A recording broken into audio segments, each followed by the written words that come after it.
सत्साई भगत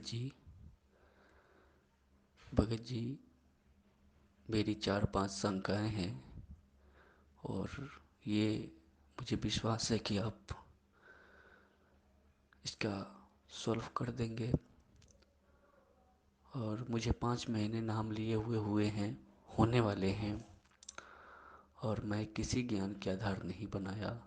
मैं सिर्फ अपने दुख निवारण करने के लिए ही मैं टीवी पे सत्संग थोड़ी बहुत किसी और गुरु के दिखता था, उसी में संत रामपाल जी महाराज जी के सत्संग आता था, तो उसमें सत्संग तो समझ में नहीं आता था, लेकिन जो इंटरव्यू है जो भगत जी ने बताते थे, उससे मुझे लगा कि मेरी दुख दूर हो जाएगी। और मैं किसी ज्ञान का आधार नहीं बनाया और मैं गया मुंडका आश्रम। मैं दिल्ली से बोल रहा हूँ, मैं मुंडका में गया, नाम लिया। और जब मैंने संघ का समाधान का वीडियो देखा तो मुझे पैरों से ज़मीन खसक गई।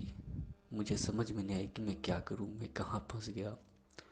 बंदी छोड़ सतगुरु रामपाल जी महाराज जी की जय हो। सत्साहिब भगत जी, बड़े भैया, दुखी होने की कोई जरूरत नहीं है। जो सच्चाई आपको आज पता चली है वो सच्चाई परमपिता परमेश्वर सतगुरु रामपाल जी महाराज जी के आशीर्वाद से हम सत्सेवक पिछले 5 वर्षों से संगत में बताने की कोशिश कर रहे हैं, और इसमें कोई बड़ी बात नहीं है। ज्यादातर भगत जितने भी परमात्मा से जुड़े हैं या वर्तमान में जो भी जुड़ रहे हैं सन 2014 बरवाला कांड के बाद, उनमें से 90% व्यक्ति केवल इंटरव्यू को देखकर जुड़े हैं, क्योंकि हर व्यक्ति दुखी था, परेशान था, कोई शरीर से, कोई आर्थिक रूप से या कोई किसी अन्य व्यापारिक तरीके से। तो हर व्यक्ति उन इंटरव्यू को देखकर ही जुड़ा है, और यही रीजन है कि ज्ञान को आधार ना बना पाने के कारण, यानी पहले अच्छी तरीके से ज्ञान से परिपूर्ण ना होने के कारण, जब व्यक्ति इस मार्ग से जुड़ता है तो उसके मन में तरह तरह की शंकाएं, भ्रांतियां और दोष ऑटोमेटिक उत्पन्न हो जाते हैं। परमात्मा ने अनेकों बार कहा है। इसीलिए गुरुदेव ने हर बार यही जोर दिया है कि नाम दीक्षा लेने से पहले हर तरीके से ज्ञान से परिपूर्ण हो जाओ। पहले अपने मन की सारी शंकाओं का निवारण कर लो, उसके बाद आराम से नाम लो। नाम दीक्षा लेने में कभी भी जल्दबाजी नहीं करनी चाहिए। लेकिन भगत जी, दूसरी बात यह भी सत्य है कि यह परमेश्वर का ज्ञान है, ये अमृत तुल्य है, और आत्मा इस अमृत ज्ञान के लिए युगों युगों से भटक रही थी। अब जैसे ये ज्ञान इस आत्मा को सुनने को मिला तो तुरंत ये फड़क उठी और नाम दीक्षा लेने के लिए आतुर हो जाती है। जल्दबाजी में आप लोगों ने नाम दीक्षा ले ली, ठीक है भगत जी, गलती आप लोगों की नहीं है, लेकिन जहां पे आप नाम दीक्षा लेने जाते हो या गए, ये जिम्मेदारी उन लोगों की बनती थी कि वो लोग आपको पहले सारी बातें बताएं कि भगत जी आप कब से सत्संग सुन रहे हो, आप कितना परमात्मा के ज्ञान को समझ पाए हो, और ये इस तरह की परमात्मा की नियम है, मर्यादाएं हैं। कहीं ऐसा तो नहीं कि नाम दीक्षा लेने के बाद जब आपके सामने इस तरह की कोई घटना आए या इस तरह की कोई परिस्थिति आपके सामने उत्पन्न हो, उस समय आप इस नाम को रख पाएंगे या नहीं रख पाएंगे। तो ये सारी बातें नाम दीक्षा केंद्र वालों को पहले ही भगत से पूछनी चाहिए। लेकिन भगत जी, ये लोग करते क्या हैं, वर्तमान में इनको भक्ति भगवान से कोई मतलब नहीं है, इनको केवल फटाफट नाम दीक्षा देने से मतलब है। और जितने भी ये फर्जी नामदान केंद्रों पे जो लोग बैठे हुए हैं, इनका मकसद केवल यही है कि हम मैनेजमेंट को ये बताकर हम बड़े खुश हों कि देखो फला फला नामदान केंद्र से ज्यादा मेरे नामदान केंद्र पे भगत जुड़ रहे हैं। इनको केवल संख्या बढ़ाने से मतलब है, इनको भगत बढ़ाने से मतलब नहीं है। अब आप परेशान मत होइए, ये आपका संस्कार था परमात्मा से जुड़ने का, आप जुड़ गए, लेकिन आज आपको सच्चाई का पता चल रहा है। तो भगत जी, अब हमने संभल के चलना है। नाम परमपिता परमेश्वर जी का है, नाम को हमने कभी भी फर्जी नहीं बताया है और ना ही नाम फर्जी होता है। अगर फर्जी कोई लोग हैं तो वे नामदान सेंटर वाले हैं, वे सतलोक आश्रम बरवाला वाले हैं, वे सतगुरु रामपाल जी महाराज जी के कलयुगी परिवार वाले भाई बंधु और रिश्तेदार हैं, जो लोग अपने स्वार्थों के लिए भगत समाज को अंधाधुंध तरीके से उनके नाम की आड़ में और उनके नाम दीक्षा वाली सीढ़ी की आड़ में दुनिया को लूट रहे हैं। तो दोषी आप लोग नहीं हैं, आप लोगों से अधिक दोषी ये लोग हैं जो जानबूझ के ये उल्टे कर्म कर और करवा रहे हैं। अब आपने करना क्या है, जब आपको हकीकत का मालूम पड़ गया, अच्छी तरह से आप आश्वस्त हो लिए, तो भगत जी अब आपने करना सिर्फ इतना है, क्योंकि नाम आपको परमात्मा का मिला है, ज्ञान आपके पास परमात्मा का है, भक्ति आपको परमात्मा करवाएगा, मुक्ति आपको परमात्मा देगा। चप्पल उनके भाई की चाटने की या इन नामदान संचालकों की चाटने की, इन कोऑर्डिनेटरों की चाटने की हमें कोई आवश्यकता नहीं है। हम परमात्मा के गुलाम बन के रहेंगे, हम परमात्मा परमात्मा के ज्ञान के गुलाम बन के रहेंगे तो हमारा बेड़ा पार होना है, अन्यथा नहीं होगा। आज जब हमें हकीकत का पता चल गया है तो पूर्ण रूप से 100% हमने सतलोक आश्रम मैनेजमेंट हरियाणा और इनके नीचे जितने भी पदाधिकारी हैं, चाहे फर्जी नामदान केंद्र वाले हों, चाहे कोऑर्डिनेटर हों, हमारा किसी से कोई रिश्ता, कोई नाता, कोई रिश्तेदारी नहीं है। अगर आपको पता चल गया है कि नामदान के अंदर फर्जी हैं और ये लोग केवल धर्म की आड़ में धंधा कर रहे हैं, तो हमारा इन लोगों से किसी भी तरह का कोई संबंध आज के बाद नहीं रहेगा। हम इनके नामदान केंद्रों पे ना ही जाएंगे, पैसा टका देने का तो सवाल ही उत्पन्न नहीं होता। अब हमें परमात्मा का नाम, ज्ञान, ध्यान, सुमरण सब कुछ मिला हुआ है। हमने केवल परमात्मा को परमात्मा मान के और हमने उनकी भक्ति करनी है। जो भी दुख, परेशानी, संकट आएगी, हम परमात्मा से ही प्रार्थना करेंगे। अपनी अंतरात्मा से, अपने हृदय से हम परमेश्वर जी से प्रार्थना करेंगे। मालिक अंतर्यामी होता है, सतगुरु अंतर्यामी है, वो सारी बातें जानता है, मन की, हृदय की, आत्मा की, सब जानता है परमात्मा। तो अगर हमारी कोई सुनने वाला है तो भी सतगुरु सुनेगा, और हम अगर किसी से प्रार्थना करेंगे तो भी हम सतगुरु से करेंगे। परमेश्वर से प्रार्थना करने के लिए हमें किसी एजेंट या दलाल की बीच में जरूरत नहीं है। जिस तरह से ये सतलोक आश्रम मैनेजमेंट हरियाणा वाले आत्मा और परमात्मा यानी भगत और भगवान के बीच में, शिष्य और सतगुरु के बीच में एक एजेंट बन के बैठे हुए हैं, तो हमारा इन एजेंटों से किसी प्रकार का कोई लेना देना नहीं है। ना हमने कोई संपर्क रखना है, ना हमने यहाँ पे किसी प्रकार का दान, धर्म, ज्योति पाठ का कोई पैसा देना है, ना हमने इनके किसी भी प्रकार के तानाशाही फरमान को मानना है, और ना ही हमने इन लोगों के मार्फत कोई प्रार्थना करवानी है, ना कोई ज्योति पाठ दान का पैसा देना है। हमने केवल जब तक सतगुरु रामपाल जी महाराज जी हिसार जेल से बाहर नहीं आ जाते हैं, वो आए चाहे 10 साल में आए, चाहे 20 साल में आए, चाहे कल सुबह, या उनकी मर्जी वो ना आए। हमें यदि भक्ति और भगवान समझ में आ गया है तो इतना विश्वास हो जाना चाहिए कि मुझे तो सतलोक का सह भी पता नहीं था, परमात्मा ने मेरा उंगली पकड़ी, परमात्मा ने मुझे अपनी शरण में लिया, परमात्मा ने मुझे ज्ञान कराया, परमात्मा ने मुझे नाम दिया। आगे का काम भी उसी परमात्मा का है। कब वो सतनाम देगा, कब वो सार नाम देगा, कब वो सतलोक लेके जाएगा, ये काम उस परमपिता परमेश्वर सतगुरु रामपाल जी महाराज जी का है। हमें इस विषय में कोई टेंशन, कोई चिंता नहीं होनी चाहिए। चिंता उस समय होती है जब हम ये मानते हैं कि हमारा गुरु हमारा जैसा एक जीव है, एक आम इंसान है, एक आम साधु संत है, तो हमें चिंता होना स्वाभाविक है। लेकिन जब ज्ञान आधार से आत्मा को यह प्रतीत हो जाएगा कि मेरा सतगुरु स्वयं साक्षात कबीर परमेश्वर है, क्योंकि सतगुरु यदि कोई है इस पृथ्वी पे तो सतगुरु की भूमिका तो कबीर ही निभा सकता है, अन्य कोई निभाने में सक्षम नहीं है। तो उस आधार से फिर हमें इतना दृढ़ हो जाना चाहिए, हमें इतना आश्वस्त हो जाना चाहिए कि मेरा गुरु स्वयं साक्षात कबीर परमात्मा है, और कबीर परमात्मा दुनिया की चिंता किया करता है, भगवान की चिंता जीव नहीं कर सकता, और भगवान की चिंता जीव करेगा तो वो कुछ भी कर नहीं पाएगा। तो हमने निश्चित रूप से ये आश्वस्त हो जाना चाहिए कि धरती पे भगवान प्रकट है, धरती पे भगवान मौजूद है। हमारा काम केवल अपना काम धंधा, अपनी भक्ति मर्यादा के साथ करने का है, बाकी कोई टेंशन नहीं है। नाम फर्जी नहीं है, फर्जी ये लोग हैं। नाम को आपने भूलकर भी छोड़ना नहीं है। नाम परमात्मा का है, मर्यादा में रह के जाप करोगे, नाम अपने स्तर का पूरा काम करेगा।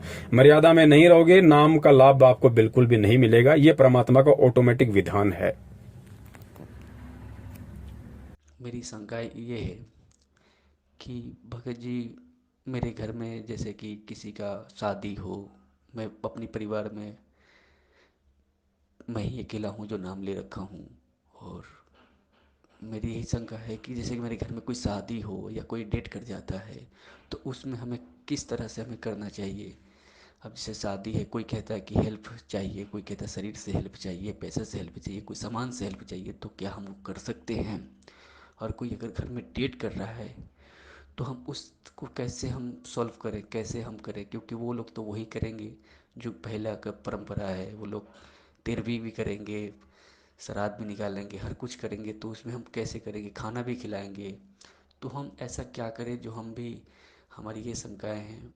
सत्साई भगत जी, आप जी का दूसरा सवाल है कि मैं परिवार में अकेला उपदेशी हूं, बाकी सभी लोग अनुपदेशी हैं, रिश्तेदार भी मेरे अनुपदेशी हैं, तो विवाह शादी वगैरह में हमें जाना पड़ता है।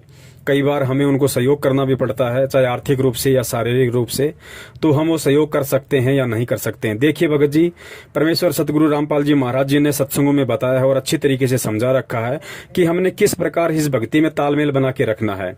क्योंकि जो आपके रिश्तेदार हैं वो भी परमात्मा के बच्चे हैं, वो भी कल को सतगुरु की शरण में आने हैं, लेकिन वो आएंगे कब, परमात्मा को जल्दी कब पहचानेंगे, जब हमारा रवैया उनके प्रति शालीनतापूर्ण होगा, जब हमारा रवैया उनके प्रति मित्रतापूर्ण होगा, होगा तो वो जल्दी ही परमात्मा के ज्ञान को भी स्वीकार करेंगे और हमारी बातों को भी स्वीकार करने लगेंगे। तो रिश्तेदारियों को परमात्मा ने 7 पीढ़ियों का नाता बताया है। रिश्तेदारी हमें तोड़नी नहीं है, भले ही वो गुरु जी के ज्ञान को स्वीकार करें या ना करें, वो उनके संस्कार के ऊपर निर्भर करता है। लेकिन हम भगत हैं तो हमने भगत होने के नाते हमने हर जगह परमात्मा के प्यार और प्रेम से ही हमने संदेशा देना है, माने या ना माने ये सामने वाले के संस्कार हैं। रही बात विवाह शादी वगैरह में जाने की आने की, तो परमेश्वर ने शादी विवाह में आने जाने के लिए भगत को कभी मना नहीं किया है। जिस भगत को जिस स्तर का ज्ञान होता चला जाएगा वो धीरे धीरे इन परंपराओं से दूर होता चला जाएगा, क्योंकि उसको केवल परमात्मा ही दिखाई देगा। जब तक हमें ज्ञान नहीं हो पाता है तब तक परमेश्वर ने इन चीजों के लिए मनाही नहीं की है।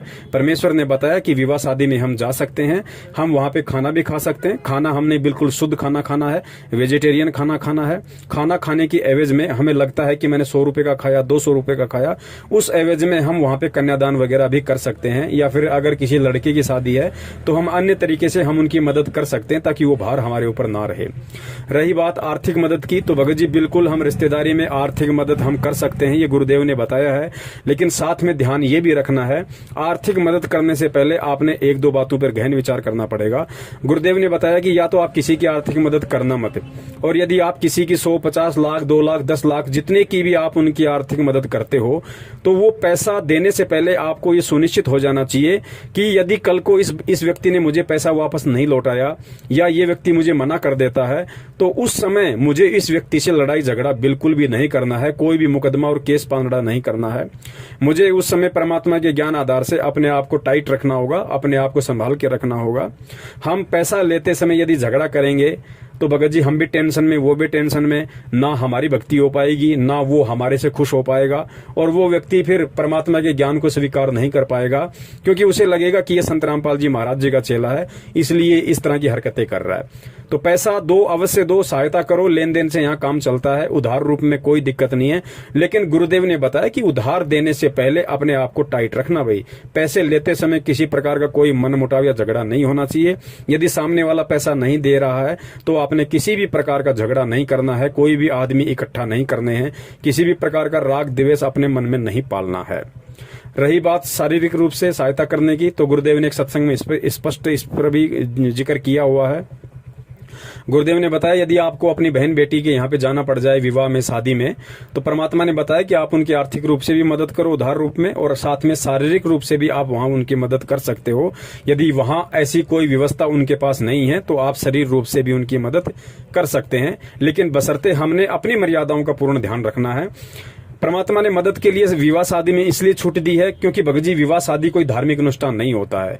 अगर विवाह कोई धार्मिक अनुष्ठान होता तो परमात्मा उसमें जाने का भी मना करते हैं, क्योंकि धार्मिक अनुष्ठान में तो हमें सहयोग भी नहीं करना, वहां जाना भी नहीं है, ना हमने वहां पे खाना खाना है।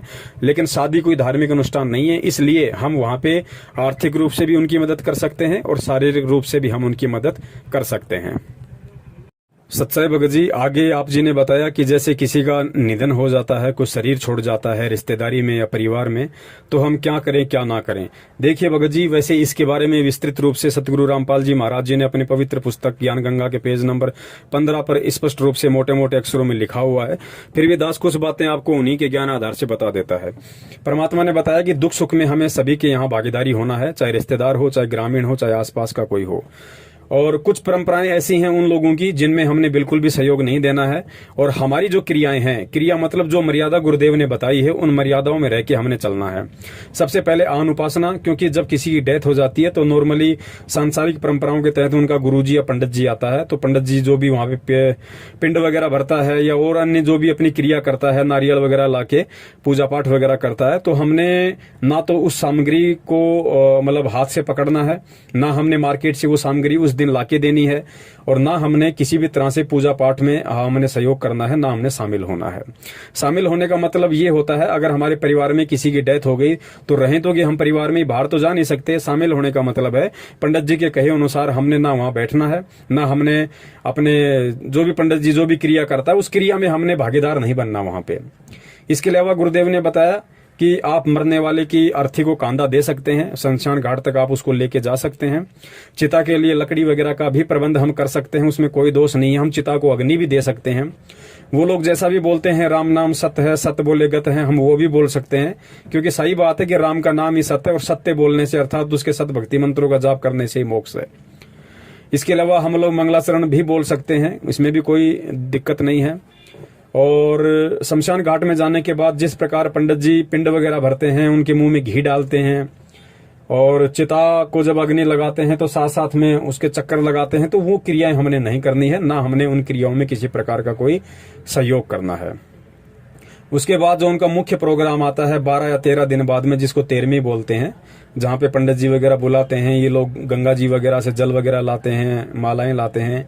तो उस दिन भगत जी यदि हमारी रिश्तेदारी में कोई प्रोग्राम है या आड़ोस पड़ोस में कोई प्रोग्राम है, तो हमने उस दिन उस प्रोग्राम में बिल्कुल भी नहीं जाना, चाहे कोई कितना ही प्यारा क्यों ना हो, कितना ही यारा क्यों ना हो, क्योंकि ये सतगुरु का आदेश है, सतगुरु का वचन है।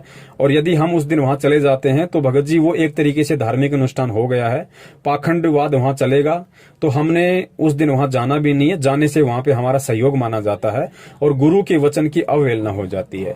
यदि हमारे परिवार में ही ऐसी कोई समस्या है तो हम जाएंगे कहां, रहना तो हमें वही है, लेकिन हमने उनकी उन आन उपासनाओं में, उन कुरीतियों में, उन पूजा पाठ में, हवन यज्ञ में किसी प्रकार का कोई सहयोग हमने नहीं करना है। खाना हम खा सकते हैं क्योंकि घर में है तो खाना खाएंगे कहां, तो खाना वगैरह हम वहां पे खाएंगे रोजाना की तरह। हम तो अपना रोजाना का जो रूटीन है वही समझ के हम खाना खाएंगे। लेकिन वो लोग जो खाना बना रहे हैं उस दिन, जो लोगों को खिलाने के लिए या अपने पंडित जी को खिलाने के लिए 13वीं वाले दिन, तो हमने उस खाने में से उस दिन नहीं खाना भगत जी। अगर आपकी खाने की व्यवस्था नहीं है तो भले भगत जी एक टाइम भूखे रह जाना, कोई दिक्कत नहीं है। यदि आप अलग से खाना बना के खा सकते हैं तो बहुत अच्छी बात है, वो आप अपना खा सकते हैं। तो इस प्रकार कुछ बातें हैं जिनसे हमने बचना पड़ेगा, कुछ चीजें ऐसी हैं जिनका हमने सीधे रूप से संघर्ष करना पड़ेगा, क्योंकि भगत जी भक्ति में संघर्ष होता है और संघर्ष हम करेंगे तभी हम दृढ़ होंगे और तभी हम परमात्मा के दिल में जगह बना पाएंगे। और जब हम भगत होकर संघर्ष नहीं करेंगे तो भगत जी ये कुरीतियां समाप्त नहीं हो सकती, फिर ये ऐसे ही चलती रहेंगी। तो परमात्मा इसीलिए हमें इनका विरोध करने के लिए कहते हैं कि बच्चों, जब तक तुम ये ज्ञान लेके, इतनी समझ लेके, जब तुम इन कुरीतियों से, इन पाखंडवाद से, इन फालतू की परंपराओं से पीछे नहीं हटोगे, संघर्ष नहीं करोगे, तो अन्य तो फिर इनसे पीछे हटने की सोच भी कैसे सकते हैं।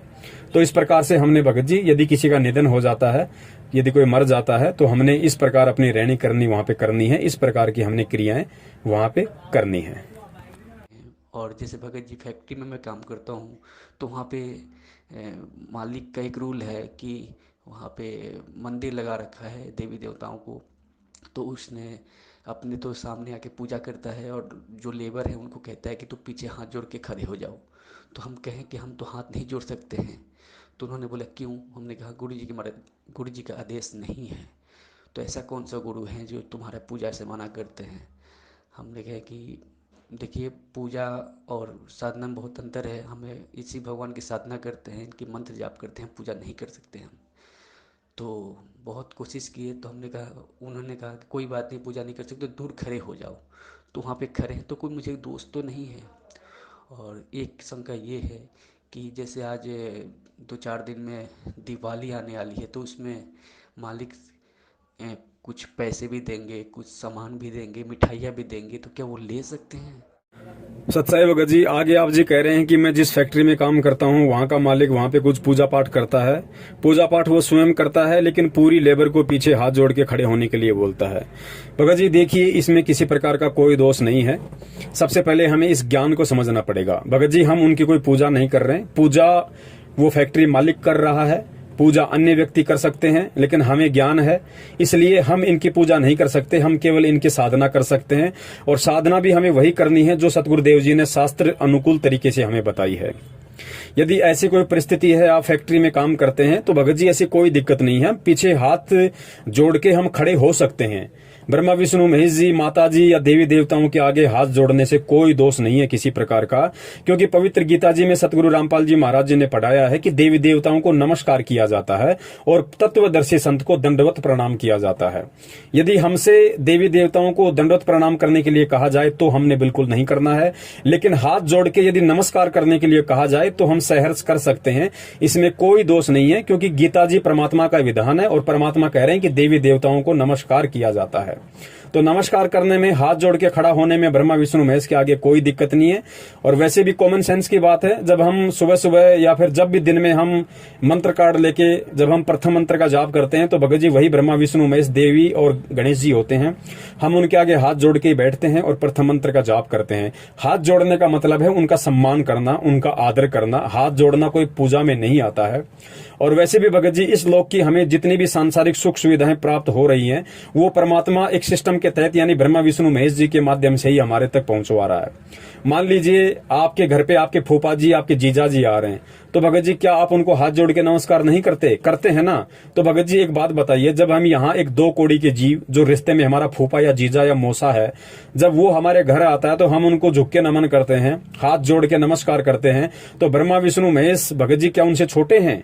क्या हमारा फूफा, हमारा जीजा ब्रह्मा विष्णु महेश से बड़ा है? भगत जी जब हम यहाँ के दो कोड़ी के जीवों को सम्मान और आदर की दृष्टि से हाथ जोड़ के नमस्कार कर सकते हैं, तो ब्रह्मा विष्णु महेश या देवी देवताओं को हाथ जोड़कर सम्मान देने से या उनका आदर करने से कोई दिक्कत नहीं है। आप जी चाहें तो उस समय पीछे खड़े होके हाथ जोड़ के खड़े हो जाएं, कोई दिक्कत नहीं है। हाथ जोड़ के आप जी अपना प्रथम मंत्र चालू कर दें, सतगुरु का नाम लेके। सतनाम मिला तो आप जी अपना सतनाम का मंत्र जाप कर दें, क्योंकि परमेश्वर भगत जी अंदर के भाव देखता है, बाहर की क्रिया नहीं देखता है। ठीक है, तो इसमें किसी प्रकार का कोई दोष नहीं है। और मकान मालिक या फैक्ट्री मालिक यदि आपको कहता है कि आप कहीं भी जाके बैठ जाइए, आप खड़े हो जाइए, तो इसमें कोई दोष नहीं है। आप जी साइड में जाके भी खड़े हो सकते हैं। आप लेबर के साथ उसी लाइन में खड़े होके भी आप जी 5 मिनट का समय वहां पे अपने मंत्र जाप कीजिए। आपके समय का सदुपयोग होगा, आपको किसी प्रकार का उसमें कोई दोष नहीं है। सत्साई भगत जी, इसके बाद आप जी ने बताया कि फैक्ट्री मालिक, क्योंकि अब दीपावली आ रही है, होली आती है, मकर संक्रांति आती है, यानी कोई भी त्योहार आता है तो फैक्ट्री मालिक हमें मिठाई, पैसा या कुछ कपड़े वगैरह देता है, तो हम ले सकते हैं या नहीं ले सकते? देखिए भगत जी, हम फैक्ट्री मालिक के यहाँ पे काम करते हैं, हम वहाँ पे मजदूरी करते हैं और फैक्ट्री मालिक का यह हक बनता है कि वो हमें हमारी मेहनत का हर्जाना दे। भगत जी हम किसी और से ना मिठाई ले रहे, ना हम कोई कपड़ा ले रहे, ना हमको पैसा ले रहे। और फैक्ट्री मालिक यदि हमें दीपावली के दिन यदि मिठाई का डब्बा देता है, हमें कुछ पैसे देता है और हमें कुछ कपड़े देता है, तो भगत जी वो इसीलिए दे रहा है कि हमारी वजह से उसकी फैक्ट्री का काम अच्छा चल रहा है, यानी उसको 2 पैसे बच रहे हैं हमारी वजह से, हमारी मेहनत की वजह से, तो ही वो हमें ये सब चीजें दे रहा है। तो ये सब चीजें लेने में किसी प्रकार का कोई दोष नहीं है। हम उन जगहों से वो चीजें नहीं ले सकते जिन जगहों पे हम ना कोई काम करते हैं, ना हमारा उन लोगों से कोई रिश्ता नाता है। लेकिन फैक्ट्री मालिक को भगत जी हम मेहनत करके, रातों को जाग जाग के, जैसा भी हमारी ड्यूटी का समय आता है, हम वहां पे मेहनत करते हैं, तो हमारी मेहनत की वजह से ही वो फैक्ट्री मालिक आगे बढ़ रहा है, उसका काम धंधा आगे बढ़ रहा है। तो वो अगर हमें उस एवज में यदि कुछ मिठाई, पैसे या फिर कुछ कपड़े वगैरह यदि त्योहार पे देना चाहता है, तो भगत जी उसको लेने में कोई दिक्कत नहीं।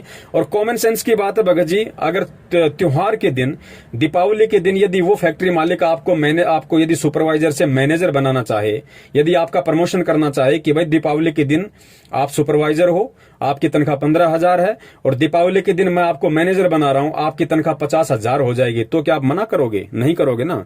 दिवाली के दिन यदि आपको कोई फैक्ट्री मालिक बोनस देगा, आप मना कर दोगे? नहीं करोगे ना। क्यों? क्योंकि यदि वो आपको बोनस दे रहा है, आपको प्रमोशन दे रहा है, आपको मिठाई, कपड़े या कुछ भी दे रहा है, तो भगत जी वो इसलिए दे रहा है क्योंकि आप उसको कमा के दे रहे हो।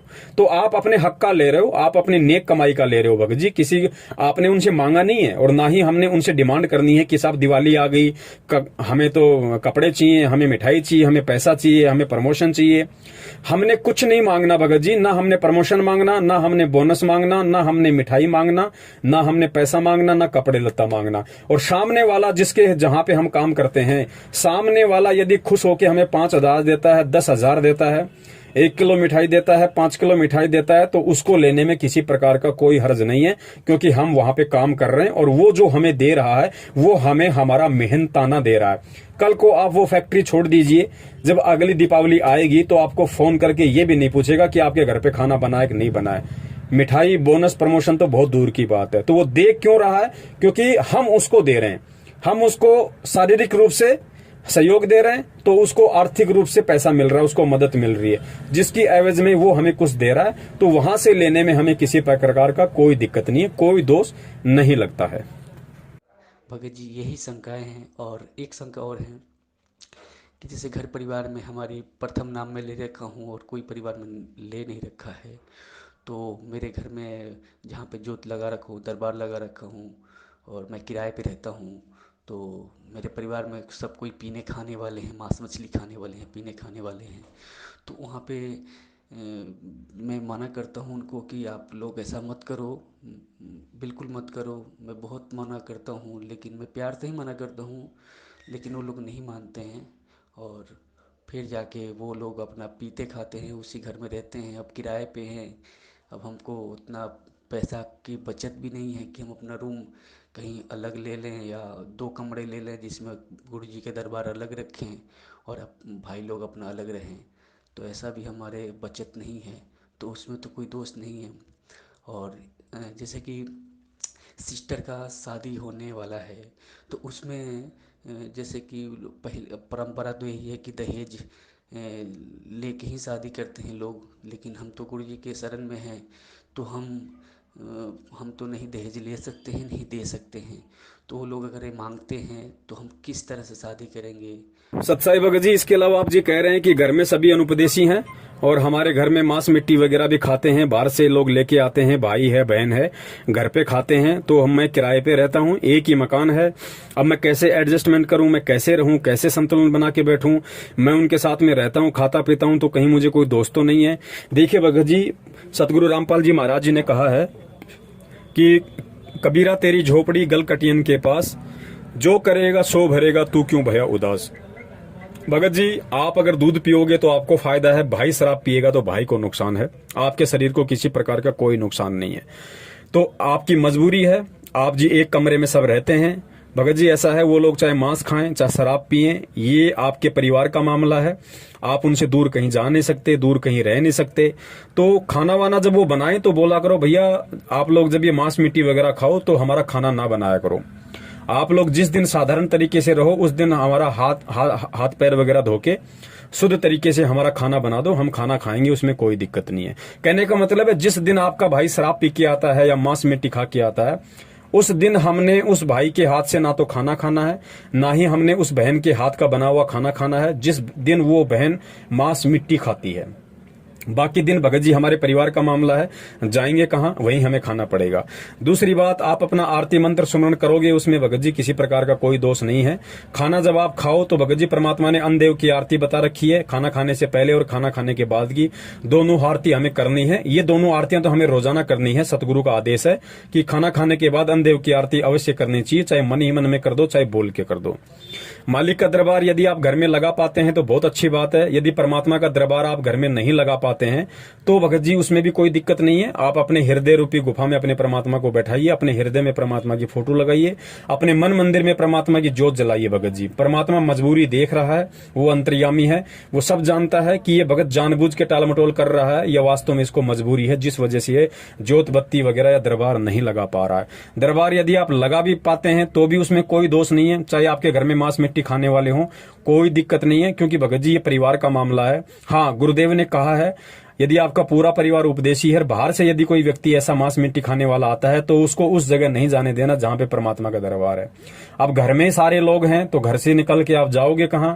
अगर आप बना सकते हो छोटा मोटा परमात्मा का दरबार तो कोई दिक्कत नहीं है। परमात्मा देख रहा है कि भाई क्या है और क्या नहीं है।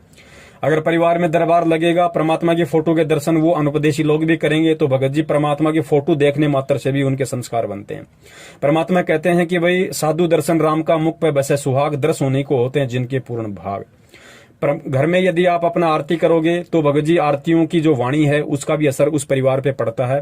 एक बहुत अच्छा मैसेज वहां जाएगा, उनके संस्कार बनेंगे भगत जी, उनको भी परमात्मा से जुड़ने के साल 6 महीने में प्रेरणा उत्पन्न होने लग जाएगी उन वाणियों की असर के कारण।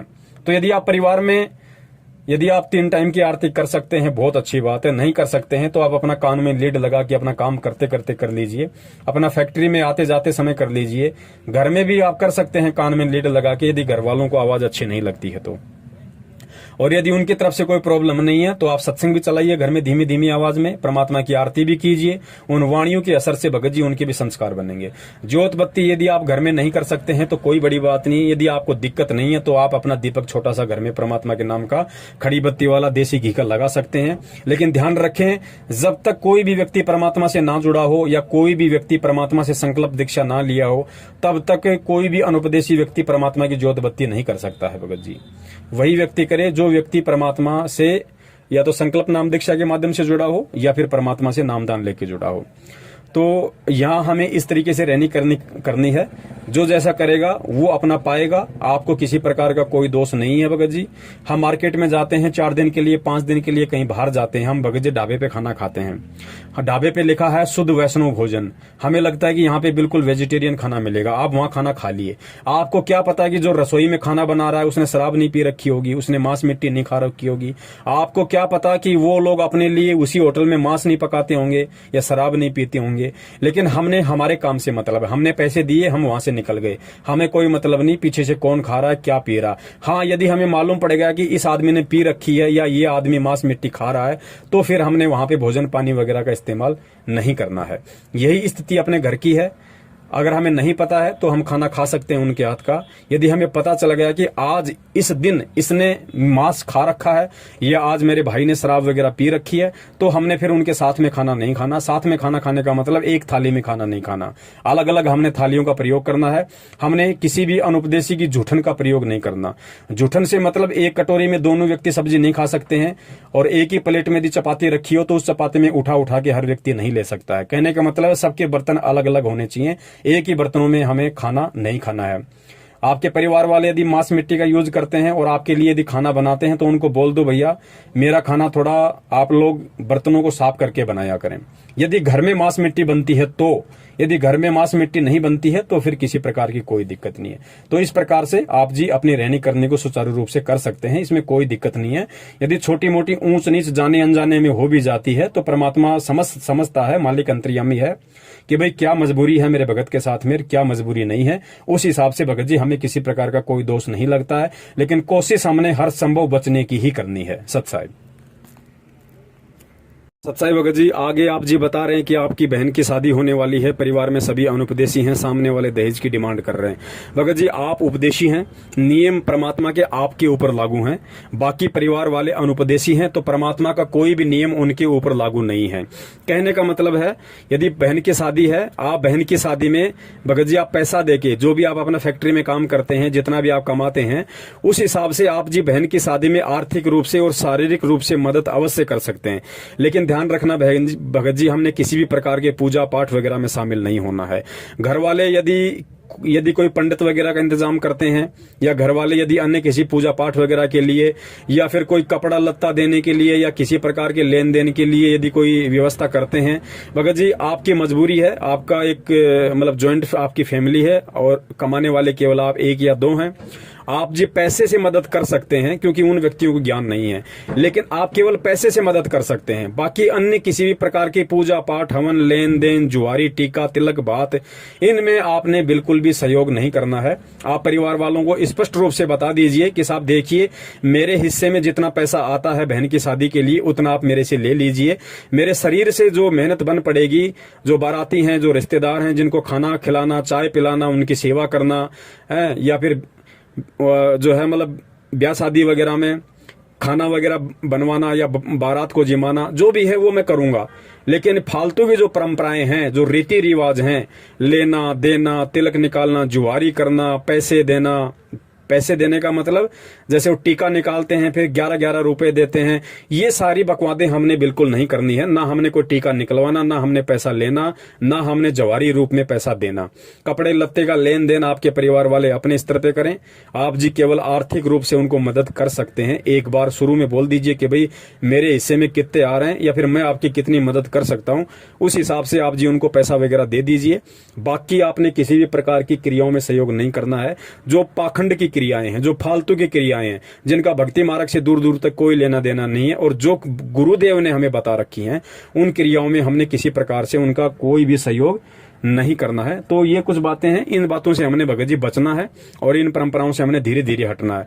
अब ये भगत जी, इनका असर क्या पड़ेगा? अब जैसे आप अकेले उस परिवार में उन पूजा पाठ, हवन में या किसी भी प्रकार के उनकी रीति कुरीतियों में, परंपराओं में सहयोग नहीं करेंगे, तो आपके परिवार में तो एक चर्चा का विषय है ही, साथ में रिश्तेदारियों में भी एक चर्चा का विषय बन जाएगा।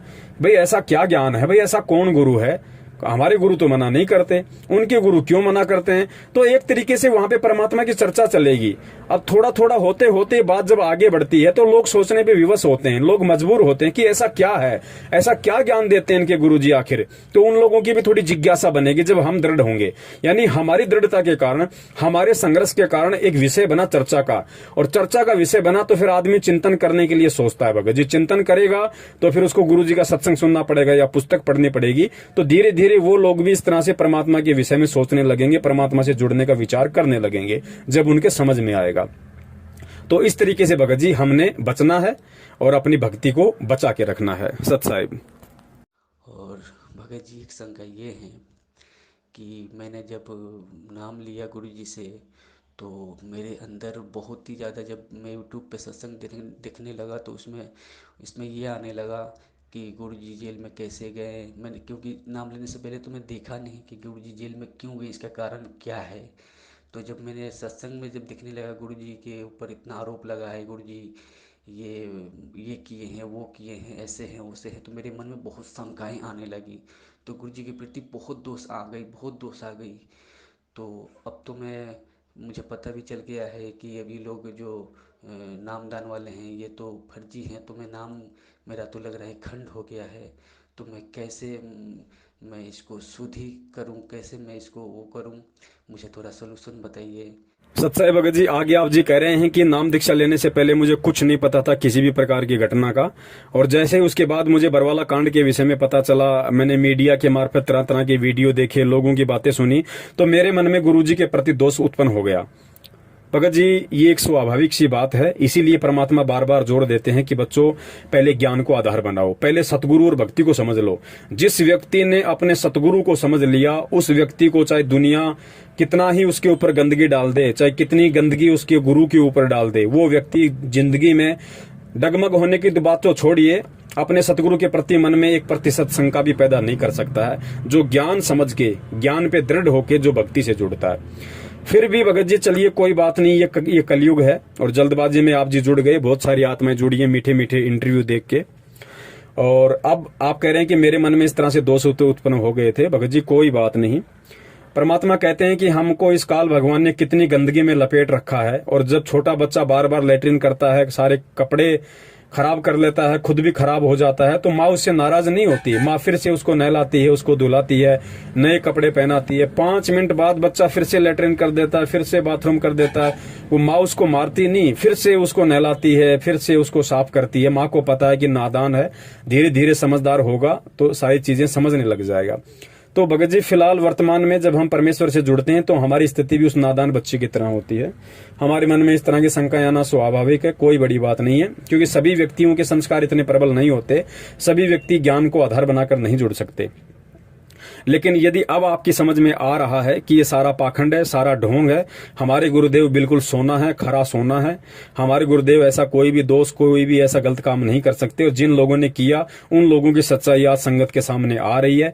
तो भगत जी हम परमपिता परमेश्वर जी से दंडवत करके अपने मन में आई हुई उन भ्रांतियों के लिए समायाचना करें कि हे मालिक, मैं नादान प्राणी हूं, 2 कौड़ी का जीव हूं, परमात्मा मेरी क्या औकात है मालिक। अब धीरे धीरे आपका ज्ञान समझ में आ रहा है तो आत्मा को दृढ़ता मिलती जा रही है। परमात्मा मेरे मन में जो भी दोष या विकार उत्पन्न हुए आपके प्रति या भक्ति के प्रति, परमेश्वर उनको क्षमा करने की दया करें, और मालिक मुझ दास को हिम्मत दें, मुझ दास को ज्ञान आधार से इतना परिपूर्ण करें, मुझ दास का ज्ञान योग खोलें परमेश्वर, ताकि मैं इस भक्ति पे दृढ़ होकर, अटल होकर चलूं।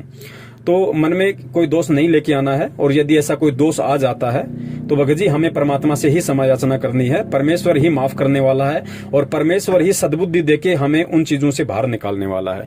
तो ऐसी कोई बड़ी बात नहीं भगत जी, इस तरह के दोष आ सकते हैं क्योंकि मीडिया बहुत ज्यादा मिर्च मसाला लगा के पेश करती है, और जो जगत वाले गुरुजी से ईर्ष्या रखते हैं वो भी बहुत नमक लूण मिला के और इन बातों को आगे बढ़ा चढ़ा के पेश करते हैं तो शंकाएं हो जाती हैं।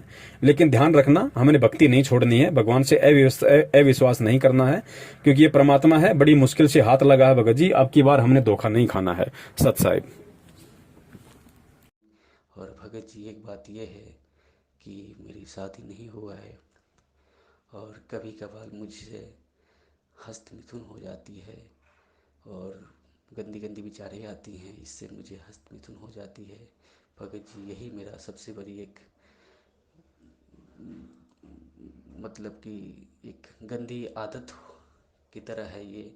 मैं क्या करूं, मुझे इस मैं तो समझ रहा हूँ कि इससे भगवान की कहीं मर्यादा खंड होती होंगी, तो मुझे बहुत ये डर है अंदर। तो भगत जी आप थोड़ी सी इसकी सलूशन मुझे बताएं। और मैं फ़ोन करता था तो आप नहीं उठाते हैं, क्योंकि मैं भी समझता हूँ कि आप भी कितना फ़ोन उठाइएगा, लाखों आदमी हैं, लाखों आदमी के मन में शंकाएं हैं, तो ऐसे ही मेरा सलूशन मेरा हो पाएगा। सत साहिब जी। बंदी छोड़ सतगुरु रामपाल जी महाराज जी की जय हो। सत साई भगत जी, आगे आप जी कह रहे हैं अपनी पर्सनल प्रॉब्लम के विषय में। भगत जी देखिए, दास यदि चाहता तो आपकी इस पर्सनल प्रॉब्लम को आपको पर्सनल तरीके से भी शेयर कर सकता था, लेकिन दास को परमात्मा ने जो प्रेरणा की, क्योंकि भगत जी ये जो मजबूरी है या ये जो आदत है, जो डेड हैबिट है, ये केवल आपकी अकेले की नहीं है। सतगुरु रामपाल जी महाराज जी से नाम दीक्षा लेने के बाद में हजारों की तादाद में ऐसे हमारे भगत भाई हैं जो अभी शरीर से युवा हैं, जिनकी शादियां नहीं हुई हैं, वो ज्ञान को अभी इतना नहीं समझ पाए हैं और इस तरह की गंदी आदत हो सकता है उनके अंदर भी हो। तो परमात्मा ने प्रेरणा की, इसलिए दास सार्वजनिक रूप से ये बात यहाँ पे बताने जा रहा है। और भक्त जी ये भक्ति मार्ग है, यहाँ पे कोई शर्मा शर्मी का कोई काम भी नहीं है, क्योंकि परमेश्वर ने अंड पिंड ब्रह्मांड सारा ज्ञान अपने बच्चों को दे रखा है। देखिए भगत जी, हस्त मैथुन की जो आदत है या फिर रात्रि में जो आपको सौपन दोष वगैरह आ जाता है, देखिए भगत जी इसके एक दो कारण है। पहला कारण तो ये कि भगत जी हम अच्छी तरीके से परमात्मा के ज्ञान पे दृढ़ नहीं हो पाते हैं, हम परमात्मा को परमात्मा नहीं मान पाते हैं, जिस कारण से हमारे मन में किसी भी बहन बेटी के प्रति, किसी भी युवा या सुंदर लड़की के प्रति इस तरह की भावनाएं जब हमारे अंदर आ जाती हैं, तो जाहिर सी बात है भगत जी हमारे को रात्रि में फिर उसी तरह के विचार अनुकूल फिर हमारे को जो है सौपन आते हैं और सौपन में फिर सौपन दोष हो जाता है। एक जाहिर सी बात है।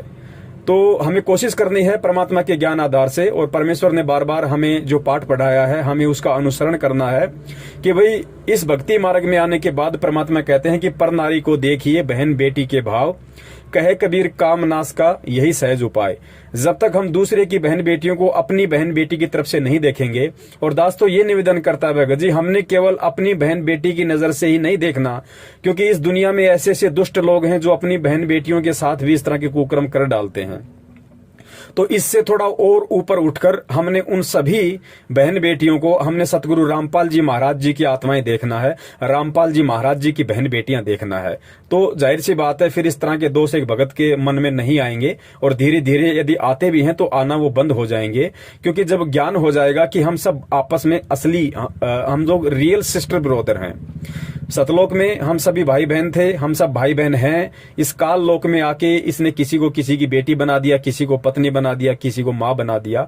बाकी रियल में हम सभी एक परमात्मा की आत्माएं हैं, ना हम पुरुष हैं ना हम स्त्री हैं, हम केवल आत्मा है और हम एक ही उस परमात्मा के संतान हैं। तो हमें जब इस चीज का ज्ञान आधार से ज्ञान होगा तो भगत जी इस तरह के दोष सौते हमारे मन में आना धीरे धीरे बंद हो जाएगा, और हमने कोशिश भी करनी पड़ेगी, थोड़ा संघर्ष भी करना पड़ेगा। देखो विचार आना भगत जी एक स्वाभाविक सी बात है। आपके मन में यदि किसी औरत को देख के या इस तरह से यदि कोई बहन बेटी को देख के ऐसा कोई विचार आ जाता है, या कोई मूवी फिल्म वगैरह या इस तरह का कोई भी सीन वगैरह देख के जो आप ना चाहते हो फिर भी आपके आंखों के सामने आ गया, और यदि इस तरह का सीन वगैरह देख के यदि आपके मन में इस तरह की भावनाएं आ जाती हैं, क्योंकि भगत जी आजकल तो मोबाइल भी एक ऐसी चीज है, हम जैसे यूट्यूब सर्च करेंगे ना चाहते हुए भी, भले हम गुरुजी का सत्संग देखें लेकिन गुरुजी का सत्संग जैसे ही हम लोग देखेंगे किसी भी यूट्यूब चैनल पे, तो ना चाहते हुए भी 2-4 सेकंड के ऐसे ऐड आ जाते हैं जो बिल्कुल अश्लील होते हैं, घटिया होते हैं। और मैं तो यहां तक कहूंगा कि कुछ लोगों ने संत रामपाल जी महाराज जी के सत्संगों को डाल डाल के अपने यूट्यूब चैनल पे, और यूट्यूब चैनल्स को उन्होंने मोनेटाइज करवा रखा है, यानी उन्होंने कमाई का जरिया करवा रखा है। कमाई का जरिया मतलब उन्होंने अपने चैनल को मोनेटाइज करवा रखा है, उनको पैसे मिलते हैं, पैसे की वजह से कंपनी उनके ऊपर ऐड लगाती है। अब भगत जी हम गुरुजी के सत्संग सुनने के लिए उस चैनल को ओपन करते हैं, सोचते हैं किसी भगत भाई का चैनल है, और जैसे ही हमने चैनल को ओपन किया तो भगत जी उस पर अर्धनग्न होकर लड़कियां डांस कर रही हैं, फिर अश्लील भाषा यूज करते हुए चुटकुले आ रहे हैं। तो मेरा उन सभी भाई बहनों से निवेदन है जो सतगुरु रामपाल जी महाराज जी के भगत हैं और जिन्होंने यूट्यूब पर अपने चैनल बनाकर गुरुजी के वीडियो सत्संग डाल रखे हैं, बहुत अच्छी बात है, लेकिन मैं प्रार्थना करूंगा कि आप गुरुजी के नाम से आप जो चैनल बनाते हैं या जिन चैनलों पे आप गुरुजी का सत्संग डालते हैं, मेरी प्रार्थना है आप उनको कमाई का जरिया ना बनाएं। आप उनको कमाई का जरिया ना बनाएं, क्योंकि इस तरह करने से कंपनी उस पर ऐड लगाएगी, क्योंकि कंपनी अपना ऐड लगाएगी तभी तो कंपनी आपको पैसे देगी मोनेटाइज करने के बाद में। तो आप उसको मोनेटाइज ना करें और आप परमेश्वर के ज्ञान को ही चलने दें। भाई रोजी रोटी की चिंता ना करें, जिस परमात्मा ने आपको भजन दिया है भोजन की चिंता उसकी है, भोजन का प्रोग्राम उसने पहले ही करके भेजा हुआ है। तो आप जितने भी भगत भाई बहन हैं जिन्होंने अपने यूट्यूब चैनलों को कमाई का जरिया बना रखा है, वो उसको वहां से हटा लें, दास की प्रार्थना है। बाकी आपकी अपनी मर्जी, आपके अपने विचार। तो भगत जी सोपन दोष आना ये एक सामान्य सी प्रक्रिया है, युवा शरीर होता है, तरह तरह के विचार भी उत्पन्न हो जाते हैं, लेकिन हमने ज्ञान आधार से धीरे धीरे इन पे कंट्रोल करना पड़ेगा, एकदम से कंट्रोल नहीं हो पाते हैं। और ऐसी परिस्थितियां यदि हमारे सामने आ जाती हैं, मन में ऐसा किसी के प्रति कोई दोष हो जाता है, तो भगत जी दोष उत्पन्न होना कोई बड़ी बात नहीं है, लेकिन हमने उस दोष को कंट्रोल करना है, क्योंकि कंट्रोल करने के लिए ही परमात्मा ने सत्संग दिए, परमात्मा ने तत्व ज्ञान दिया है कि हम उस पर कंट्रोल करें। मान लीजिए हमारा बेवजह किसी से झगड़ा हो जाता है, सामने वाला बेवजह हमें गालियां निकालता है, मारने पे उतारू होता है, तो जी तो हमारा भी करता है कि हम भी 2 रख दें उसके गाल पे, हम भी झगड़ा कर दें। लेकिन फिर परमात्मा ने सत्संग में क्या बताया कि बेटा आवत गाड़ी एक है, उल्टा होए अनेक, कहे कबीर ना उल्टी रहे एक की एक, जो तो को काटा बोवे ताको बोतु फूल है, और तोहे फूल के फूल हैं, वाको हैं त्रिशूल। तो फिर हमने यहाँ पे परमात्मा के उस ज्ञान को आधार बनाना पड़ेगा, वरना गुरुजी ने कहा है कि जैसा वो कर रहा है तत्व ज्ञान से अपरिचित होने के कारण, और यदि तू भी तत्व ज्ञान से परिचित होने के बाद उसके जैसे ही क्रिया करेगा, उसके साथ लड़ेगा, झगड़ेगा, खसेगा, तो फिर मंद बुद्धि प्राणी, फिर तेरे में उसमें क्या अंतर हो गया? फिर तेरा ये तत्व ज्ञान लेने का, सतगुरु धारण करने का, सत्संग सुनने का फायदा क्या? फिर तो ये 7 ज्ञान का मुकदमा है, चाहे रोज करो दिन में, फिर वैसे ही आप दुखी होते रहोगे, वैसे आप परेशान होते रहोगे। तो परमात्मा ने कहा भगत को सहन करना पड़ेगा, भगत को संघर्ष करना पड़ेगा, भगत को सहन करना पड़ेगा। भगत को गुरुदेव ने सूरमा की उपाधि दी है, सूरवीर की उपाधि दी है। और आध्यात्मिक मार्ग में भगत जी सूरवीर उसको कहते हैं जो ज्ञान आधार से संघर्ष करता है, जो प्रेम और अहिंसात्मक रूप से अपनी लड़ाई लड़ता है, और जो सहन करता है, जो सहन करता है वो भक्ति मार्ग का सूरमा है भगत जी। तो हमने भक्ति मार्ग का सूरमा बनना है और परमात्मा को बना के दिखाना है, क्योंकि परमात्मा चाहते भी ये हैं कि जब तक तुम भक्ति के सूरमा नहीं बनोगे तब तक तुम मुझे प्राप्त नहीं कर पाओगे। तो भगत जी अगर इस तरह के मन में दोष हमारे आते हैं तो भगत जी हम केवल सत्संगों से ही उनका निवारण कर सकते हैं। ज्यादा से ज्यादा हम परमात्मा के सत्संग वगैरह सुनने की कोशिश करें, परमात्मा के शब्द वाणियां सुनने की कोशिश करें, फिर जो जो परमेश्वर ने वाणियों में, शब्दों में, सत्संगों में कहा है हम उस पर विचार करने की कोशिश करें, फिर हम उस पर अमल करने की कोशिश करें, और अंततः हमें उस पर चलना पड़ेगा। रही बात भगत जी हस्त मैथुन की, तो हस्त मैथुन भगत जी थोड़ा सा दिक्कत है, क्योंकि गुरुदेव ने वैसे भी सत्संगों में स्पष्ट रूप से कहा हुआ है, और ज्ञान गंगा पुस्तक में जहां परमात्मा नियमों का जिक्र करते हैं तो उन नियमों के जिक्र में परमेश्वर ने स्पष्ट रूप से कहा हुआ है वीर्य पतन के विषय में, कि जो लोग हस्त मैथुन करते हैं, जिनकी आदत थोड़ी सी गंदी है, उनके विषय में परमात्मा ने कहा है कि बच्चों जैसे एक किसान होता है, और एक सफल किसान, एक सभ्य किसान उसी को कहा जा सकता है जो अपने खेत में बीज डालता है। और वही किसान यदि उस बीज को किसी बंजर जमीन में डाले या किसी कुरड़ी वगैरह में डाले, किसी गंदी जगह पे उस अनमोल बीज को डालेगा, तो वो किसान सभ्य किसान या जो है एक मतलब अच्छे विचारों वाला किसान नहीं कहा जा सकता है। उसको मालूम होना चाहिए कि यदि खेत में बीज डालेंगे तो कुछ फसल कुछ फसल होती है पैदा, उसका कुछ यूज है, और यदि हम उस बीज को गंदगी में डालेंगे या फिर हम उसको किसी ऐसी गंदी जगह पे जहां पे भैंसों वगैरह का गोबर डालते हैं, जो कुरड़ी होती है, वहां यदि हम उस बीज को डालेंगे तो भगत जी उसका यूजलेस है, उसका कोई फायदा नहीं है। तो ठीक इस प्रकार वो बीज परमात्मा ने वीर्य के लिए कहा है कि यदि हम हस्त मैथुन जो हम करते हैं तो हस्त मैथुन से भाई हमें क्या फायदा है। और फिर गुरुदेव ने वहां स्पष्ट रूप से एक बात और कही है कि भाई जो पदार्थ हमारे शरीर से बाहर निकलते हुए, क्योंकि जब हम जो है मतलब कि शारीरिक संबंध बनाते समय जो हम पति पत्नी वाला जो है वो कर्म करते हैं, तो परमात्मा ने बताया कि जो वस्तु शरीर से बाहर निकलते समय इतना आनंद देती है, जिसको हम आनंद समझते हैं काल के लोक में, तो परमात्मा कहते हैं यदि उस वस्तु को शरीर के अंदर रखा जाए तो कितना आनंद देगी और कितनी स्फूर्ति और फुर्ती आपके अंदर आएगी।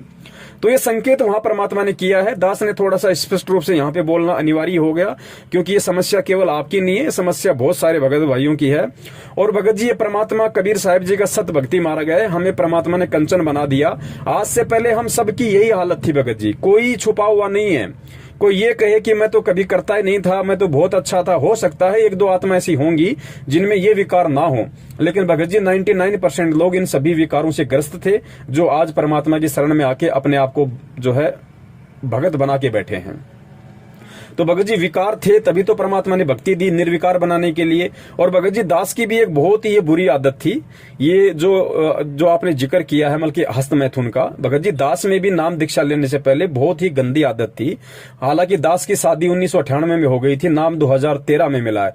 फिर भी भगत जी इस काल भगवान के द्वारा जो जाल में हम जकड़े गए हैं, उस जकड़ में इतना ज्यादा इस रजोगुण के प्रभाव में इस पवन दास को इस काल भगवान ने इस कदर जकड़ा हुआ था भगत जी की शादी के बाद भी भगत जी दास की ये आदत नहीं जा रही थी। और जब परमेश्वर ने सन 2013 में नाम दीक्षा ली, भगत जी क्या मजाल कि हमें कभी उस तरफ हमारा दिमाग भी गया हो। तो ये परमात्मा के ज्ञान का प्रभाव है भगत जी। तभी हमें विश्वास हुआ कि भाई जिस आदत को मैं बचपन से लेके और अपना जो है 2013 तक नहीं छोड़ पा रहा था, शादी होने के बाद भी, उसके बाद भी अगर मेरी आदत अगर छूटी है, मैंने सारे यत्न किए भगत जी, मैंने बहुत सारे लोगों से सलाह ली, मैंने कुछ टेबलेट्स वगैरह भी खाई, मैंने गोली दवाई भी ली कि भाई मेरी इस गंदी आदत से मेरे को छुटकारा मिले। लेकिन भगत जी मुझे ये नहीं पता था कि ये शरीर का रोग नहीं है, ये मन का रोग है, ये मन का विकार है। और मन का विकार कोई संत काट सकता है, कोई संत का सत्संग काट सकता है, इतनी मुझे ज्ञान नहीं था। और जब परमात्मा ने 12 अप्रैल सन 2013 को अपनी शरण में लिया भगत जी, उसके बाद क्या मजाल कि दास का कभी उस तरफ ध्यान भी गया हो। तो फिर दास को दृढ़ विश्वास हुआ कि भाई वास्तव में जब गुरुदेव के सत्संगों में इतना प्रभाव है, तो यदि हम गुरुदेव को तन मन धन सब कुछ समर्पित कर दें तो भगत जी परमात्मा क्या से क्या नहीं कर दे। जिसने ये आदत छुड़वा दी मात्र अपने ज्ञान से, भगत जी अगर हम उसको सब कुछ अपना सर्वस्व सौंप दें, उसको परमात्मा रूप में स्वीकार कर लें, भगत जी क्या वो ये लोक नहीं छुटवा देगा, ये दुनिया नहीं छुटवा देगा, मोह माया ममता नहीं छुटवा देगा। तो ऐसे भगत जी दास को फिर परमात्मा पे और ज्यादा दृढ़ विश्वास हुआ, भक्ति पे विश्वास हुआ। तो ऐसा नहीं है भगत जी, जो अपने मुंह से नहीं बोलता है वो एक दूसरी बात है, बहुत सारे लोग शर्मा जाते हैं। लेकिन भगत जी ये सतगुरु रामपाल जी महाराज जी का सत भक्ति मार्ग है, और इस सत भक्ति मार्ग में भगत जी हमें ना झूठ बोलना है, ना हमने अपनी किसी भी क्रिया को छुपाना है। आज से पहले दास ने नहीं बताया, लेकिन अब समय आया, आप जी के मार्फत परमात्मा ने दास से ये बुलवाना था। क्योंकि बहुत सारे भगत भाई सोचते हैं कि भाई पवन दास तो बहुत मतलब की शुद्ध आत्मा है। भाई हम सब विशुद्ध आत्मा थी, हम सब काल भगवान के जाल में फंसे हुए थे। हम में से कोई भी ऐसा नहीं था जो निर्विकार हो, और निर्विकार ना यहाँ कोई हो सकता भगत जी, क्योंकि निर्विकार तो भगत जी परमात्मा जब ये शरीर यहाँ से छुड़वाएंगे, काल के लोक से बाहर निकालेंगे, अक्षर पुरुष के लोक में ले जाएंगे, फिर उसको पार करवा के फिर परमात्मा हमारे को जिस मान सरोवर में नहलवाएंगे भगत जी, वहां ये आत्मा निर्विकारी होगी। सारे आवरण विकार वहां हटेंगे इस आत्मा के। परमात्मा कहते हैं तुम्हारे यहाँ 5 विकार रहेंगे। ऐसा नहीं है कि तुम्हारे 5 विकार जड़ से खत्म हो जाएंगे, नहीं। गुरुदेव ने बताया बच्चों तुम्हारे 5 विकार तुम्हारे साथ में रहेंगे, लेकिन इस भक्ति के प्रभाव से, साध संगति के प्रभाव से, सतगुरु के मंत्रों के प्रभाव से, सतगुरु के आशीर्वाद से ये 5 विकार तुम्हें परेशान नहीं करेंगे। ये बिल्कुल न्यूट्रल हो जाएंगे, निष्क्रिय हो जाएंगे, तुम्हारे ऊपर दबाव नहीं बनाएंगे। लेकिन ये होगा भगत जी धीरे धीरे धीरे धीरे, क्योंकि दास इस परिस्थिति से भगत जी गुजर चुका है। हालांकि दास पे परमात्मा ने विशेष अपनी मेहर रखी कि जो आदत नाम दीक्षा लेने से पहले थी, उसके बाद परमात्मा ने एक बार भी उसका प्रयोग नहीं होने दिया। भगत जी मन में बहुत आता था, दबाव मन का बहुत होता था कि वो क्रिया मैं फिर से करूं, बहुत ज्यादा दबाव पड़ता था। लेकिन भगत जी कहीं न कहीं उस परमात्मा ने दास को संभाल के रखा, क्योंकि मैं अपना सर्वस्व सतगुरुदेव को समर्पित कर चुका था कि परमात्मा, आज से पहले तो दास को ज्ञान नहीं था, लेकिन अब दास को ज्ञान हो गया। अब दास एडी से चोटी तक भगत जी, हे परमात्मा, दास आपको समर्पित है। परमात्मा आप वही करना जो मेरे हित में हो। परमात्मा आप उस चीज को बिल्कुल भी एप्लीकेबल मत होने देना जो मुझे अच्छी लगे। परमात्मा आप उसी चीज को मेरे ऊपर लागू करना जो मेरे लिए अच्छी और जो आप उसको उचित समझो। भगत जी जब इतना हमारा समर्पण भाव अपने सतगुरु के प्रति होगा तो बड़े भाई फिर परमात्मा हमारे से दूर नहीं है, परमात्मा पीछे खड़ा हुआ है। लेकिन संघर्ष हमें करना पड़ेगा, थोड़ा सा दृढ़ हमने होना पड़ेगा। तो थोड़ा सा ध्यान रखिए भगत जी, ये हजारों भाइयों की समस्या है और इस समस्या से हर भगत भाई जो है गुजर भी चुका है। ऐसा नहीं है कि सभी लोग गुरुजी के शरण में आने से पहले दूध के धुले हुए थे। किसी में भगत जी रजोगुण का विकार था, किसी में तमोगुण का विकार था, किसी में सतोगुण का विकार था। आज भी है उनमें। बहुत सारे भगत भाई नहीं बता पाते, आप जी ने बता दिया, आप जी ने बता दिया तो भगत जी दास ने भी खुल के बता दिया। जो अन्य भगत भाई बहन है उनकी भी शंकाओं का समाधान होगा। तो भगत जी हमने पीछे हटना पड़ेगा इन चीजों से। देखो, मन के दबाव में आके जीव नाम दीक्षा लेने के बाद भी गलतियां करता है। अगर नाम दीक्षा लेने के बाद में जीव गलतियां करता है तो जाहिर सी बात है उसके ऊपर मन का दबाव यानी काल का प्रेशर है। किसी पे कम होता है, किसी पे ज्यादा होता है। लेकिन हमने भगत जी थोड़ा सा संघर्ष करना सीखना पड़ेगा और संघर्ष हम तभी कर पाएंगे जब हम सत्संगों को ध्यान से सुनेंगे और परमात्मा से हम पल पल ये प्रार्थना करते रहेंगे उठते बैठते कि हे परमेश्वर संभाल के रखना, मालिक ये काल का लोक है। आज से पहले तो हम भी यहाँ पे मगन होके घूम रहे थे, हमें कुछ नहीं पता था। लेकिन जब से आपका ज्ञान थोड़ा थोड़ा समझ में आने लगा है तो परमात्मा मालूम पड़ने लगा है कि परमेश्वर यहाँ तो कभी भी हमारा पैर वापस उलझ सकता है, कभी भी अपने जाल में फंसा सकता है। तो परमात्मा हम दो कोड़ी के जीव हैं, लेकिन आप समर्थ हो। हे सतगुरु, हाथ पकड़ के रखना मालिक। जाने अनजाने में कोई गलती भी हो जाए तो परमात्मा क्षमा करना और आगे से ऐसी हिम्मत देना परमात्मा कि वो गलती दोबारा करने की हमारे अंदर वो प्रेरणा भी ना उठे। तो इस तरीके से भगत जी हमने परमात्मा के ज्यादा से ज्यादा हमने सत्संग सुनने हैं, परमात्मा से हमने प्रार्थना करते रहना है। और जब हम परमात्मा के दिए गए मंत्र, उनकी सत भक्ति को समय पे करते रहेंगे और अच्छे भक्तों की संगति में हम रहेंगे, क्योंकि देखो भगत जी साध संगति का बहुत ज्यादा फर्क पड़ता है। अगर आप गुरुजी के सत्संगों के साथ साथ यदि आप ऐसे भक्तों के संपर्क में रहो जिनके विचार परमेश्वर के अनुरूप हैं तो भगत जी इस तरह की बातों के लिए मन में कोई बकवाद रहती ही नहीं है। और गुरुजी ने तो बता रखा है कि भाई जब तुम सत्संग सुनो, सत्संग सुनने से मन हट जाए तो परमात्मा का कोई शब्द सुन लो, शब्द सुनने से मन हट जाए तो अपना मंत्र कर लो, मंत्र से मन हट जाए तो अपनी आरती रमैनी कर लो, आरती रमैनी से मन हट जाए तो अपने किसी भगत भाई के पास बैठ जाओ या अपने किसी भगत भाई से मोबाइल पे बात कर लो। अब ये समस्या कुछ दिनों की है भगत जी, ज्यादा दिनों की समस्या नहीं है, क्योंकि वर्तमान में भगत जी साध संगति नहीं हो पा रही, सत्संग भी लोग इतने नहीं सुन पा रहे और उसके बाद साध संगति तो हो ही नहीं रही। साध संगति होती है परमात्मा के बच्चे इकट्ठे हों, परमात्मा को भोग लगे, ज्ञान चर्चा हो, परमात्मा का सत्संग सुने। लेकिन वर्तमान में भगत जी सत्सेवक ही परमात्मा के वो बच्चे हैं जो असल में जिनको साध संगति कह सकते हैं। और सत्सेवक भी भगत जी आपको पता है कि वर्तमान में कितना संघर्ष कर रहे हैं परमात्मा के बच्चों को समझाने में। हमारी पारिवारिक समस्या भी है, आर्थिक समस्या भी है, सांसारिक समस्या भी है। तो फिलहाल हमने भगत जी गुरु जी के सत्संगों को ही सबसे बड़ी संगति बनाना पड़ेगा और यथासंभव हो सके जो अच्छे भगत हों, जो सत्सेवक हों, उनकी हम संगति में रहें। सतलोक आश्रम मैनेजमेंट हरियाणा जो भक्तों को इकट्ठा करता है सत्संग के बहाने, वो साध संगति नहीं है। वहां तो ज्यादा विकार उत्पन्न होते हैं, क्योंकि वो लोग सत्संग के बहाने भीड़ इकट्ठी करते हैं और फिर अपना मनमाना आदेश गुरु आदेश में पारित करते हैं। वो तो वहां तो दोहरा नुकसान है भगत जी। तो कोशिश करें गुरु जी के सत्संगों से लगे रहें और परमात्मा से हम प्रार्थना करते रहें। और इस तरह का विकार जब भी हमारे मन में आना हो तो भगत जी हम मालिक के सत्संगों को याद करें कि परमात्मा क्यों सत्संग सुनाते हैं। ये विकार छुटवाने के लिए, ये बुराइयां छुटवाने के लिए ही तो परमात्मा यहाँ पे सत्संग करने आए हैं। सत्संग से परमात्मा हमें साफ करना चाहते हैं। तो भगत जी हमें भी अपने आप को साफ करवाने की इच्छा होनी चाहिए। और संघर्ष भगत जी इस भक्ति मार्ग में है तो संघर्ष हमें भगत जी करना पड़ेगा। और एक बार जब हम ये बाउंड्री पार कर जाएंगे भगत जी, फिर दोबारा से काल इतना प्रेशर नहीं डालेगा। तो जो भी गलती आपसे हो गई हो कैसी भी, आप उसके लिए परमात्मा को दंडित करके समायाचना करें अपने घर पे, अपने ऑफिस में, कहीं भी। मालिक अंतर्यामी है। हृदय से, आत्मा से यदि आप अपनी गलती का पछतावा करते हुए परमात्मा से आप यदि माफी मांगेंगे, प्रार्थना करेंगे तो भगत जी परमेश्वर अवश्य माफ करते हैं। और आगे हम परमात्मा से यही प्रार्थना करें कि हे परमपिता परमेश्वर, मैं ठहरा 2 कौड़ी का जीव, मेरी मालिक कोई औकात नहीं है, मुझे बचाने वाले आप हो परमात्मा, और आगे भी मुझे आप ही बचाओगे। मैं आपकी शरण में हूं परमेश्वर, मेरा बुरा आपके हाथ में, मेरा अच्छा आपके हाथ में। तो भगत जी जब इतने भाव हमारे परमात्मा के प्रति हो जाएंगे तो पहली बात तो ये ऐसे विकार करने की हमारे अंदर जिज्ञासा नहीं होगी। और यदि काल प्रेशर से यदि ऐसा हो भी रहा होगा तो परमात्मा अपनी आत्मा को किसी न किसी तरीके से कोई ना कोई कारण बनाकर भगत जी अवश्य उस परमात्मा को परमात्मा संभालता है। बंदी छोड़ सतगुरु रामपाल जी महाराज की जय हो। सत साहिब।